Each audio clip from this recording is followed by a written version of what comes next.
చుట్టుపక్కల ప్రాంతాల్లో మొత్తం ఎటు చూసినా కూడా అన్ని ఇళ్లలో కూడా లోతట్టు ప్రాంతం కావడంతో నాగమైకుంఠంలో మొత్తం ఇళ్లలోకి వచ్చి చేరింది. ఆ తర్వాత ఇక్కడ ఉదయం నుంచి కూడా ఎడతెరిపి లేకుండా వర్షం అయినా దీంతో ఏం చేయాలో తెలియని పరిస్థితి. మొత్తం సామాన్లన్నీ కూడా పైకి పెట్టుకునే పరిస్థితి. అలాగే బయట బట్టలు తడిసిపోయే బట్టలు కూడా బయట వేసుకునే పరిస్థితి ఉంది. ఎటు చూసినా కూడా వర్షపు నీరే ఉదయం నుంచి కూడా ఇదే వర్షపు నీరు ఇక్కడ కొనసాగుతుంది. దీంతో ఇంతవరకు కూడా ఎవరు తమను పరామర్శించడానికి ఎవరు రాలేదని చెప్పి ఇక్కడ ప్రజలు ఆవేదన చెందుతున్నారు. అలాగే మొత్తం బట్టలు కూడా తడిసిపోయాయి. దాంతో చాలా ఆవేదన చెందుతున్నామని చెప్తున్నారమ్మా. చెప్పండి ఏంటి చెప్పమ్మా.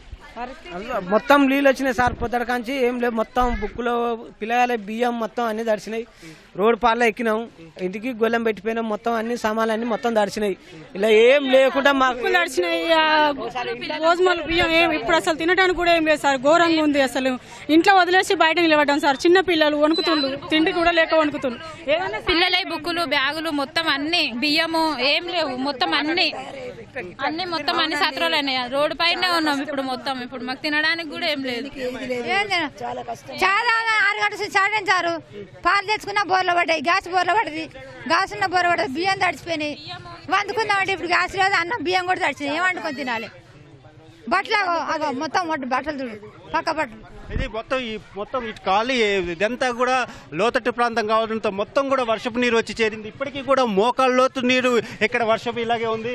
ఆ తర్వాత వండుకునే సామాగ్రి మొత్తం పప్పులు బియ్యం ఉప్పులు అన్ని కూడా తడిసిపోవడంతో ఏం చేయాలో తెలియని పరిస్థితి.